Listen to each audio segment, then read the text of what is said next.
আপনারা সুখদেব বৃত্তান্ত বা অমর কথা সম্পর্কে জানলেন।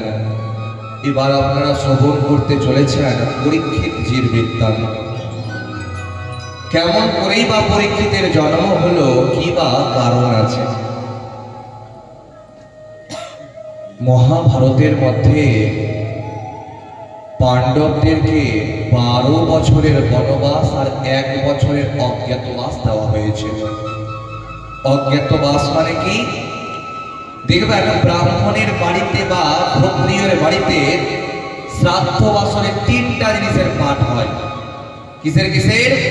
গীতা পাঠ, ভাগবতের 10ম স্কন্ধ পাঠ, যেটাকে 10ম পাঠ বলে, আর 3 নম্বর হচ্ছে বিরাট পাঠ। এবার পাঠক মশাইগণ পাঠ করতে আসে, কিন্তু দেখবেন শ্রোতারা কিন্তু কখনো আশেপাশে কেউ শ্রবণ করার জন্য থাকে না। শ্রাদ্ধ বাসনে দেখবেন থাকে না। ওই জন্য বিরাট পাঠ যে কি সেটা কিন্তু আমরা অনেকেই জানি না। খুব মন দিয়ে শুনবেন। তো পাণ্ডবদের মধ্যে পঞ্চ পাণ্ডব এবং দ্রৌপদী, তারা ওই অজ্ঞাতবাসের সময় বিরাট নগরে ছিলেন। আর অমন সময় অর্জুন বৃহন্নলা রূপে ছিলেন। তিনি 1 বছরের জন্য অভিশপ্ত হয়েছিলেন স্বর্গের অপ্সরার কাছ থেকে, যে তুমি নপুংসক হয়ে থাকবে, তুমি কিন্নর হয়ে থাকবে। ওই অবস্থাতে বৃহন্নলা অর্থাৎ অর্জুন উত্তরা নামের একটি মেয়েকে নাচ এবং গান শিখাতেন, অর্থাৎ বিরাট রাজার কন্যাকে। যখন তাদের 12 বছরের বনবাস আর 1 বছরের অজ্ঞাতবাস শেষ হয়, ওই উত্তরার সাথেই কিন্তু অর্জুনের সন্তান অভিমন্যুর বিবাহ দেওয়া হয়। অভিমন্যু যুদ্ধ করার জন্য গিয়ে উপস্থিত হন আর যুদ্ধে মারা যান। কিন্তু গর্ভের মধ্যে তার পত্নীর পরীক্ষিত ছিলেন। এদিকে অশ্বত্থামা মনের মধ্যে প্রতিজ্ঞা করলেন যে আমি পাণ্ডব পক্ষের একটাও বংশের প্রদীপকে বাঁচিয়ে রাখবো না, সবাইকে মেরে ফেলবো। যুদ্ধ ওই দিনের মতন শেষ হয়েছে, সূর্য অস্ত হয়েছে। তিনি ধনুক এবং তীর নিয়ে গিয়ে উপস্থিত হলেন পাণ্ডবদের আশ্রমে। সেখানে পঞ্চ পাণ্ডবকে নিয়ে এবং দ্রৌপদীকে নিয়ে শ্রীকৃষ্ণ ভগবান বেরিয়ে পড়েছিলেন। কিন্তু তাদের 5টা সন্তান তাদের বিছানার মধ্যে শুয়েছিলেন। অমন অবস্থাতে অশ্বত্থামা সেই সমস্ত সন্তানগুলোকে তীর মেরে হত্যা করে তাদের মাথাকে কেটে দুর্যোধনের কাছে নিয়ে আসেন। দুর্যোধন বলেন, আমার সব থেকে বড় শত্রু হচ্ছে ভীম, আমাকে ভীমের মাথাটা হাতে দাও। কিন্তু দেখছেন এই তো ভীমের মাথা নয়, তার মাথা, ভীমের সন্তানের মাথা। দুর্যোধন তখন অশ্বত্থামাকে বলছেন, হে অশ্বত্থামা, এই মহাভারতের মধ্যে সব থেকে যদি পাপী হয় তবে আমি, কিন্তু আমার থেকেও বেশি পাপী হয়ে গেলে আর তুমি ঘুমন্ত শিশুদেরকে হত্যা করেছো। অশ্বত্থামা তাতেও কোনো লজ্জা হলো না তার। তিনি তখন তার ধনুকের তীর মারলেন কোথায়? উত্তরার গর্ভের মধ্যে, যেখানে পরীক্ষিতের জন্ম এখনো হয়নি, গর্ভের মধ্যে যখন আছে তখনই শ্রীকৃষ্ণ ভগবান গোবিন্দ স্বয়ং নিজে কিন্তু পরীক্ষিতকে রক্ষা করলেন গর্ভের মধ্যে। পরীক্ষিতের জন্ম হলো। বলিয়ে পরীক্ষিত রাজন কি জয়। পরীক্ষিত বড় হয়েছেন, তাকে রাজ্যভার সমস্ত কিছু দিয়ে সেখান থেকে পঞ্চ পাণ্ডবগণ চলে গেলেন স্বর্গে। পরীক্ষিত হয়েছেন রাজা, তার রাজ্যে সবাই অনেক সুখে আছে, কিন্তু মানব জন্ম পেয়ে বেশি সুখ কিন্তু হয় না, দুঃখতে তাকে পড়তেই হয়। ভগবান গোবিন্দও যখন অবতার নিয়ে এসেছেন সমাজে, তাকেও দুঃখ পেতে হয়েছে। শ্রীরামচন্দ্র ভগবান যখন অবতার নিয়ে এসেছে, তাকেও দুঃখ পেতে হয়েছে। কলির আবির্ভাব হলো। কলি বিশিষ্ট বিশিষ্ট স্থান চেয়ে নিলেন পরীক্ষিতের কাছে। পাশে ছিল একটা সোনার মুকুট, সেই মুকুটের মধ্যে, কারণ সোনাতে কলির বাস, সেই সোনা অর্থাৎ মুকুটের মধ্যে কলি চড়ে বসলেন। আর সেই স্বর্ণ মুকুট পরে যেখানে যেখানে পরীক্ষিত যাচ্ছেন, সেখানে সেখানে তিনি খারাপ কাজ করছেন। তিনি গেলেন শিকার করতে। সেখানে আর গিয়ে তার সঙ্গ পাঙ্গকে দেখতে পাচ্ছে না, তার জল তেষ্টা পেয়েছে, জল কোথায় পাবেন, জল কোথাও পাচ্ছেন না খুঁজে। দেখছেন এক গাছের তলাতে এক ঋষি, যার নাম ছিল শ্রমিক ঋষি, সে তপস্যা করছে। তার কাছে গিয়ে বললেন, কৃপা করে আমাকে একটু জল পান করার। কিন্তু যেহেতু তিনি তপস্যা করছিলেন, সেহেতু কিন্তু তিনি তার ধ্যান থেকে উঠলেন না। সাথে সাথে কিন্তু রেগে গেলেন পরীক্ষিত। আর পাশে একটা মৃত সাপ শুয়েছিল, সেই মৃত সাপকে নিয়ে ওই শ্রমিক ঋষির গলার মধ্যে পরিয়ে দিলেন। দূর থেকে কুশ নামের একটা শিষ্য তা দেখতে পেলেন, সে দৌড়ে গেল তার নিজের পুত্র শৃঙ্গি মুনিকে গিয়ে সেই সমস্ত কথা বললেন। আর শৃঙ্গি মুনি তখন কৌশিকী নদীর জল নিয়ে তাকে অভিশাপ দিলেন। ইতি লঙ্ঘিতা মর্যাদা তক্ষকঃ সপ্তমেয়হনি দংসতি স্ম কুলাঙ্গার চ উদিতা। হে কুলাঙ্গার পরীক্ষিত, তুমি তোমার মর্যাদাকে লঙ্ঘন করেছো। যাও, তোমাকে আমি অভিশাপ দিচ্ছি, আজ থেকে ঠিক 7 দিনের মাথায় তক্ষক নাগের দংশনে তোমার মৃত্যু হবে। এই অভিশাপ দিয়ে দিলেন এবং কাঁদতে কাঁদতে দৌড়ালেন তার পিতার কাছে। পিতার কাছে এসে উপস্থিত যখন হয়েছেন, পিতাকে যখন ডাকছেন, পিতা দেখছেন তার গলার মধ্যে মৃত সাপ পরানো আছে। সেই মৃত সাপকে পাশে রাখলেন এবং বললেন, তুমি কাঁদছো কেন? আমি এক রাজাকে অভিশাপ দিয়ে দিয়েছি। তখন তার পিতা শ্রমিক ঋষি বলছেন, তুমি অন্যায় করেছো, দোষটা আমার ছিল যে আমি ধ্যান ভঙ্গ করিনি, সেই জন্য সে ক্রোধ হয়েছে তার। তুমি এই অভিশাপটাকে টেনে নাও।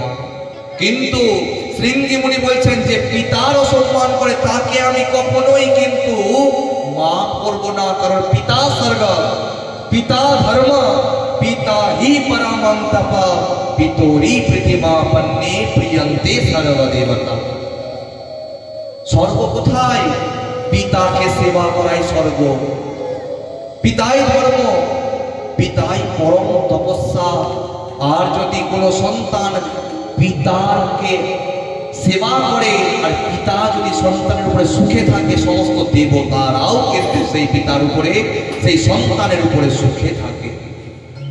কিন্তু আমরা কি করছি? আমরা বাইরে দেখাচ্ছি আমরা বিশাল ভক্ত, আর বাড়িতে মা খেতে পাচ্ছে না, বাবা খেতে পাচ্ছে না। যার 4টা সন্তান, এক সন্তান বলছে যে আমি রাখবো না, আমি দেখবো কেন, আমার তো দাদা দেখছে না বলে আমি কেন দেখবো। কিন্তু আপনার সেই পিতা, আপনার সেই মাতা যখন আপনারা ছোট ছিলেন, তখন কিন্তু আপনাদের মধ্যে কোনো ভেদাভেদ করেনি। আজ সন্তানের খাওয়াটা হয়ে গেছে, মায়ের খাওয়াটা, বাবার খাওয়াটা হয়ে গেছে সন্তানের কাছে ভারী। দুর্গা পুজো আসতে গেলে নিজের পত্নীর জন্য, নিজের স্ত্রীর জন্য ঠিক শাড়ি কিনতে পারছেন, কিন্তু নিজের বাবার জন্য, নিজের মার জন্য একটা শাড়ি কিনে দিতে হয়, সেটা আপনার মাথায় আসছে না। আপনার মা কখনো 2000 টাকা দামের শাড়িটা চাইছে না।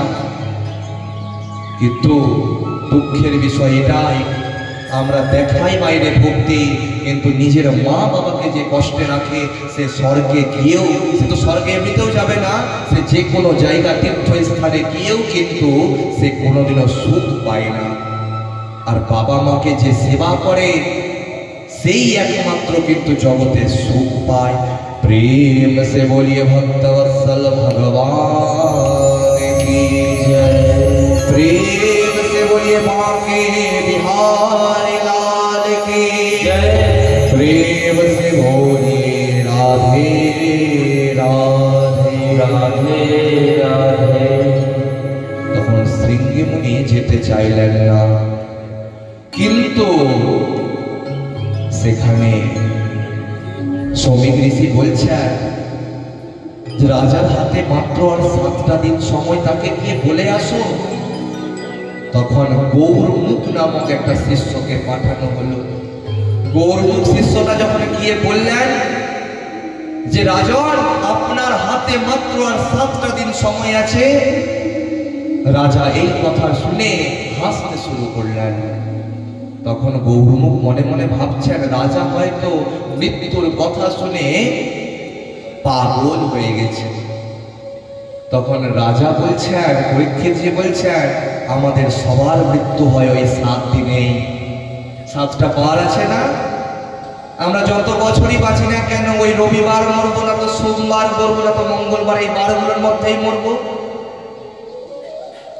কিন্তু আমরা মনে করি আমাদের জীবনে অনেক সময়, আর সময় দেখতে দেখতে, দিন গুনতে গুনতে আপনার মৃত্যু আপনার চোখের সামনে এসে চলে আসবে।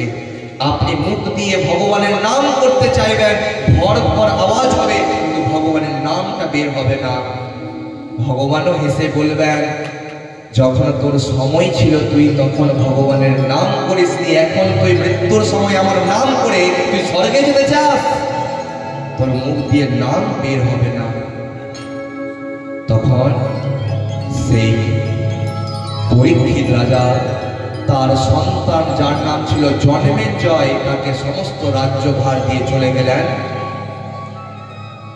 গঙ্গা নদীর তীরে। সেখানে উলঙ্গ অবস্থাতে সুখদেবজি আসলেন এবং তাকে নিয়ে গেলেন, 7 দিন ধরে ভাগবত পাঠ শ্রবণ করালেন এবং সুখদেবের অমৃত কথা শ্রবণ করে পরীক্ষিত মহারাজের আত্মা ভাগবতের মধ্যে প্রবেশ করল, আর শুধুমাত্র তার শরীরকে তক্ষক নাগ দংশন করল।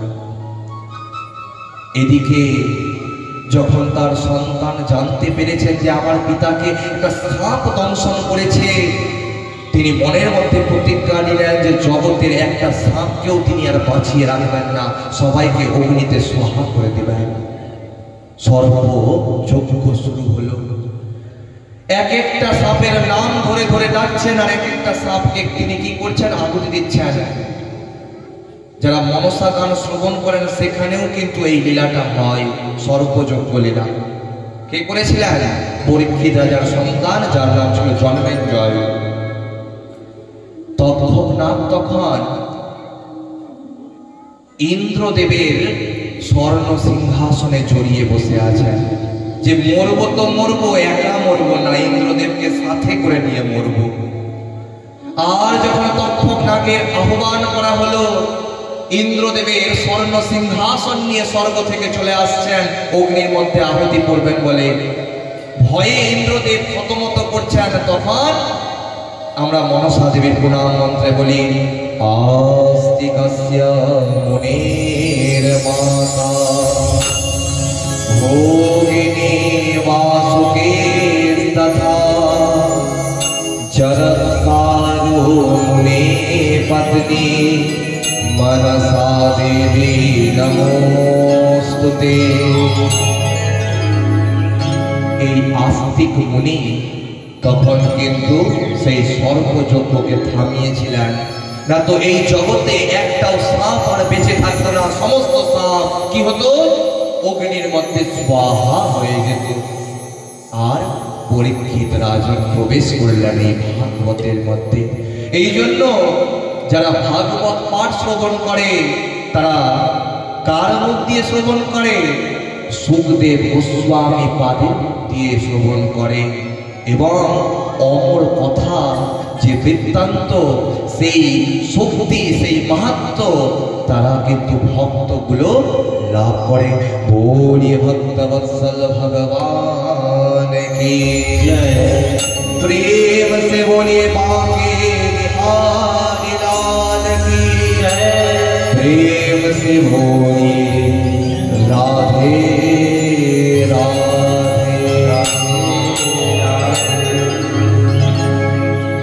এবার কিছু কিছু জিনিস আমরা একটু জেনে নেব, তারপরে একটু বৃন্দাবন তুলো নৃত্য হবে, তারপরে আরতি হবে। খুব মন দিয়ে শ্রবণ করুন, কেউ আসর ছেড়ে কিন্তু আর যাবেন না দয়া করে।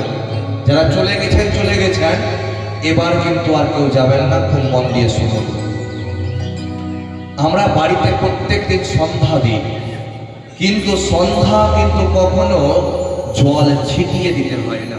আমরা কি করি, সন্ধ্যার সময় জলকে ছিটিয়ে দরজার সামনে দিই। জল কখনো কিন্তু ছিটিয়ে দিতে হয় না, কারণ গঙ্গা দেবীর সৃষ্টি হয়েছে ভগবান বিষ্ণুর পা থেকে। আর যদি সেই গঙ্গাতে এমনি আপনি কোনো প্রণাম না করে প্রবেশ করেন, আপনার কিন্তু সেখানে পাপ হয়। ওই জন্য এই যে কিছুক্ষণ পরে আপনাদেরকে যে গঙ্গা জল ছিটিয়ে আমি আপনাদেরকে শান্তি জল দিব, আপনারা কিন্তু একটা জিনিস লক্ষ্য করবেন, আপনার সবাই পা ঢেকে বসবেন। কেন? যাতে পায়ের মধ্যে না পড়ে যায়। তো এই গঙ্গা দেবী কেমন করে অবতার গ্রহণ করেছিলেন বা মর্তে এসেছিলেন, খুব মন দিয়ে শ্রবণ করুন। সগর বলে একটা রাজা ছিল, যিনি অশ্বমেধ যজ্ঞ করিয়েছিলেন। অশ্বমেধ যজ্ঞ মানে একটা ঘোড়াকে রাজ্য থেকে ছেড়ে দেওয়া হতো, সমস্ত রাজ্য দিয়ে ঘুরত। যদি কোনো রাজ্যের রাজা যদি সেই ঘোড়াটাকে ধরে নিত, তবে তার সাথে সেই রাজার যুদ্ধ হতো। আর যদি ঘুরে চলে আসতো বাড়ি ওটা রাজ্য, তবে কিন্তু অশ্বমেধ যজ্ঞ হতো। সেই ঘোড়াকে ইন্দ্রদেব কপটে হরণ করে আর কপিল মুনির আশ্রমে ঢুকিয়ে দিয়েছিলেন। কপিল মুনি ধ্যান করছিলেন, কিন্তু বুঝতে পারেননি পাশে ঘোড়াটাকে বেঁধে দিয়েছেন। সগর রাজার প্রথম পত্নীর নাম ছিল সুমতি। তার গর্ভে 60,000 পুত্র হয়েছিল। কতগুলো? 60,000। সেই 60,000 পুত্রকে বলা হলো, যাও তোমরা কি ঘোড়াটা খুঁজে নিয়ে আসো। স্বর্গ মর্ত পাতাল সব জায়গা খুঁজে ঘোড়াটাকে আর কোথাও পাই না। শেষে গিয়ে দেখছেন কপিল মুনি ধ্যান করছেন আর তার পাশে ঘোড়াটা বাঁধা আছে। তখন তারা সবাই চিৎকার করে কপিল মুনিকে চোর বলতে শুরু করলেন। দেখবেন, লক্ষ্য করবেন যে আপনারা যদি কারো বাড়ি ঘন ঘন যান, বেশি বেশি যান, আপনার বাড়িতে যদি একটা সূচো চুরি হয়, তবে কিন্তু যে আপনার বাড়ি বেশি আসে তার নাম কিন্তু মাথার মধ্যে ঠিক চলে আসে, ওই এসেছিল, ওই চুরি করে গেছে। আর শেষে দেখছে না বিছানার তলে পড়ে আছে। চিন্তা করুন মানুষের সন্দেহ কতটা। ওই জন্য বেশি ঘন ঘন কারো বাড়ি কিন্তু দয়া করে কারো বাড়ি যাবেন না। বাড়ির ভিতরে আলাদা জিনিস, বাড়ির বাইরে আলাদা জিনিস। কারো বাড়ি কিন্তু বেশি যাবেন না মায়েরা এবং বাবারা, কারণ একটা সূচের মতো জিনিস যদি কারো বাড়ির চুরি হয়ে যায়, আপনার উপরেই কিন্তু সন্দেহ করে যাবে। তো সেই গঙ্গা দেবীর আনয়ন হচ্ছে কেমন করে দেখুন। সেই 60,000 পুত্রর উপরে কপিল মুনি রেগে গিয়ে তাদেরকে পুড়িয়ে ছাই করে দিলেন। যেহেতু মিথ্যা কথা বললেন, সেহেতু সগর রাজা তার দ্বিতীয় পত্নীর নাম হচ্ছে কেশিনী, তার পুত্রের নাম হচ্ছে অসমঞ্জস্য, তার পুত্রের নাম হচ্ছে অংশুমানকে তখন পাঠালেন। অংশুমান আগে প্রদক্ষিণ করলেন কপিল মুনিকে, তারপরে প্রণাম করে বলছেন, আপনার পাশে যে ঘোড়াটা বেঁধে রাখা আছে সেটাকে কি আমি নিয়ে যেতে পারি? হ্যাঁ, নিয়ে যাও। দেখুন, বলার মধ্যে কিন্তু আমাদের অনেক বিষয় আছে। আমরা যদি কোনো কথা একটু রেগে কাউকে বলি আর সেটাই যদি শান্ত মেজাজে বলি, তার মধ্যে তফাৎ আছে। ওই জন্য কাউকে কথা বলার সময় ভেবে চিন্তে কথা বলার প্রয়োজন আছে। তখন বলছেন, এই যে সামনে ছায়ের যে ঢেরটা দেখতে পাচ্ছি, এগুলো ছাইটা কিসের? তখন বলছেন, এখানে 60,000 পুত্র এসেছিল, আমাকে চোর বলেছিল, তাদেরকে আমি অগ্নিতে ভস্মভূত করেছি। তাদের উদ্ধার একমাত্র গঙ্গা যদি মরতে আসে তবেই তাদের উদ্ধার হওয়া সম্ভব। অংশুমান গঙ্গা দেবীর এত ধ্যান করলেন, কোনো মতে গঙ্গা দেবীকে আনতে পারলেন না। অংশুমানের পুত্রের নাম হচ্ছে রাজা দিলীপ, দিলীপও আনতে পারলেন না। দিলীপের পুত্রের নাম হচ্ছে ভগীরথ।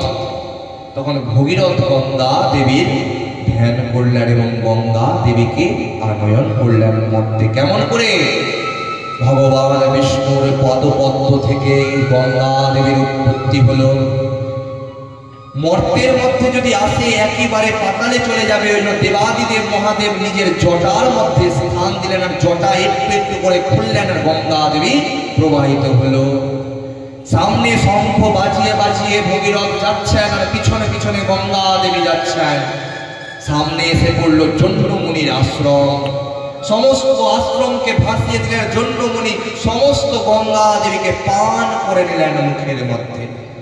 তার পা ধরে বলছেন, এই গঙ্গা দেবী যদি না আপনি ত্রাণ করেন তবে আমার কিন্তু 60,000 পুত্র যে বংশভূত তারা কিন্তু পুণ্য লাভ করবে না, তারা উদ্ধার পাবে না। কৃপা করে আপনি এই গঙ্গা দেবীকে নির্গতা করুন। নিজের জঙ্গু কেটে তখন গঙ্গা দেবীকে নির্গতা করলেন। সেই জন্য গঙ্গা দেবীর আরেক নাম হচ্ছে কি? জাহ্নবী। এই গঙ্গাতে স্নান করা অনেক বেশি পুণ্যের। আর এই গঙ্গা দেবীকে আনয়ন করেছিলেন ভগীরথ নামের রাজা। আর এই যে বংশ, এটাই কিন্তু শ্রী রামচন্দ্রের বংশ। মানে সগর রাজার যে বংশ, এটাই হচ্ছে প্রভু শ্রী রামচন্দ্রের বংশ। তো এই গঙ্গাতে আমরা কিন্তু স্নান করে থাকি বিভিন্ন সময় পুণ্য অর্জনের জন্য। কিন্তু কোন পুণ্য আপনি অর্জন করবেন? আপনি যদি না জানা কোনো ভুল করে থাকেন ছোট মোটো, সেটাই কিন্তু আপনি সেই পুণ্য পাবেন। তবে তো মাছ জলের মধ্যেই থাকে, গঙ্গাতেই থাকে, তবে তো মাছ অনেক পবিত্র হয়ে যেত। কত সামুদ্রিক প্রাণীগুলো গঙ্গার মধ্যে থাকে। যাদের গঙ্গার আশেপাশে বাড়ি আছে তারাও তো গঙ্গাতে প্রতিদিন স্নান করে, তারাও তো পুণ্য পেয়ে যেত না। যদি আপনি জেনে শুনে আপনি কাউকে কষ্ট দেন, আপনি গঙ্গাতে কেন, আপনি যতই বড় বাড়িতে ভাগবত পাঠ যজ্ঞ করিয়ে দেন, আপনি কিন্তু পুণ্য পাবেন না। কারণ মনের মধ্যে কিন্তু আমাদেরকে পবিত্রতা রাখতে হবে। তখন এই যে আমরা সন্ধ্যার সময় জলটাকে ছিটিয়ে দিই, তার মধ্যে কিন্তু পা দেওয়া চলবে না। কি করতে হবে? সন্ধ্যার সময় মায়েদেরকে দরজার কোণে কোণে জল দিতে হবে, যাতে জল গড়িয়ে কারো পায়ের মধ্যে না পড়ে। আর সন্ধ্যা দেওয়ার নিয়ম আছে, আপনাদেরকে ওই প্রদীপটা ঘুরাতে হবে কবার? 16 বার। কবার ঘুরাতে হবে? 16 বার। শাস্ত্রে বলা হচ্ছে, আদৌ চতুষ্পদতল প্রদেশে তীর্ণাভিদেশে মুখমণ্ডলে ত্রিহি সর্বেষু চ অঙ্গেষু সপ্তবারান আরাত্রিকং প্রকুর্যাৎ। অর্থাৎ ভগবানের চরণে আরতি করতে হবে কবার? 4 বার। নাভি দেশে করতে হবে 2 বার, আর মুখমণ্ডলে করতে হবে 3 বার, আর সর্বাঙ্গ শরীরে করতে হবে কবার আরতি? 7 বার। 4, 2, 3, 7। এটাই হচ্ছে আরতির নিয়ম। যিনি আরতি করবেন তার ডান পা থাকবে আসনের মধ্যে আর বাম পা থাকবে আসনের বাইরে। ওম আকৃতিতে কিন্তু আরতি করতে হবে। কিন্তু বিভিন্ন মন্দিরের মধ্যে পুরোহিত মশাইয়ের নাচ দেখেছেন আরতির সময়? ঢাক বাজছে আর পুরোহিত মশাই নাচছে। কমিটি বলে দিয়েছে যদি না নাচেন তবে কিন্তু আরতি হবে না। আমাদের আরতি দেখার জন্য অনেক লোক আসে, তবে টাকা দিয়ে ড্যান্সার ভাড়া করে নিক, এসে নাচ করবে। আর সেই নাচের দরুন ঢাকের আওয়াজটাকে কেটে দিয়ে সেখানে কোনো খারাপ গান কেউ ঢুকিয়ে দিচ্ছে আর পুরোহিত মশাই সেটাতে নাচছে। চিন্তা করুন, যতজন বৈষ্ণব মশাই পুরোহিত মশাই আছেন আপনাদের পরে করজোর করে আপনাদের কাছে অনুরোধ, শাস্ত্র জেনে শাস্ত্র মেনে আপনারা কর্ম করুন, যাতে কেউ আপনাদের দিকে আঙ্গুল তুলতে না পারে। কারণ আপনাদের কিন্তু দেখানো পথেই সাধারণ মানুষ কিন্তু হাঁটবে। আর আপনি যদি ভুল কার্য করেন, আপনি যদি খারাপ কার্য করেন, তবে কেমন করে আপনার কথা শুনে মানুষ হাঁটবে? ওই জন্য খুব সাবধান। এই ব্রাহ্মণ মশাই আর বৈষ্ণবের উপরে সব থেকে বেশি মানুষ আঙ্গুল তুলতে পারে। কেন? যে তারাই আসে আমাদের বাড়িতে পুজো পাঠ করতে। ওই জন্য সবাইকে জেনে কার্য করা উচিত, না জেনে কার্য করা উচিত নয়। ধরে নেন আমি এখানে পাঠ করতে আসলাম, কিন্তু আমি পাঠের সম্পর্কে কিছুই জানি না, হয়তো বা আমার বাড়িতে ভাগবত পাঠের বইটা পর্যন্ত নাই। এমন অনেক ব্রাহ্মণ মশাইয়ের বাড়িতে এমন অনেক ব্রাহ্মণ মশাই পাঠক আসেন যাদের বাড়িতে হয়তো বিরাট পাঠের বইটা নাই, কিন্তু বিরাট পাঠ করতে গেছে। গিয়ে দেখা যাচ্ছে সে হয়তো গীতা পাঠের বই খুলে বসে আছে, কিন্তু নাম সংকল্প নিয়েছে কি? বিরাট পাঠের সংকল্প নিয়েছে। সেখানে কিন্তু সে ওই যজমানকে ঠকাচ্ছে না, কারণ উপরের ভগবান কিন্তু তা সবকিছু দেখছে। আজ যদি কাউকে সে ঠকায়, ভগবান তাকে ঠকানোর জন্য বসে আছেন। ওই জন্য সাবধান। ভগবানের আশীর্বাদ, ভগবানের চোখ কিন্তু সব জায়গাতে কিন্তু বর্ষিত হচ্ছে। প্রেম সে বলিয়ে ভক্তবৎসল ভগবান কি জয়, प्रेम से बोलिए माँ के बिहारी लाल की जय, प्रेम से बोलिए राधे राधे राधे राधे। এবার আপনারা সবাই দাঁড়িয়ে যাবেন, কিছু মন্ত্র আমার সাথে বলতে হবে। সবাই দাঁড়িয়ে যাবেন।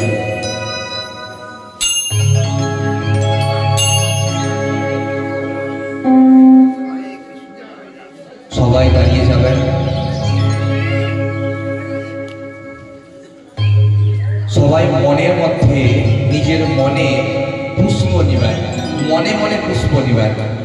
সবাই মনের মধ্যে পুষ্প নিবেন এবং আমার সাথে সাথে এই মন্ত্রগুলো আমার সাথে সাথে বলবেন।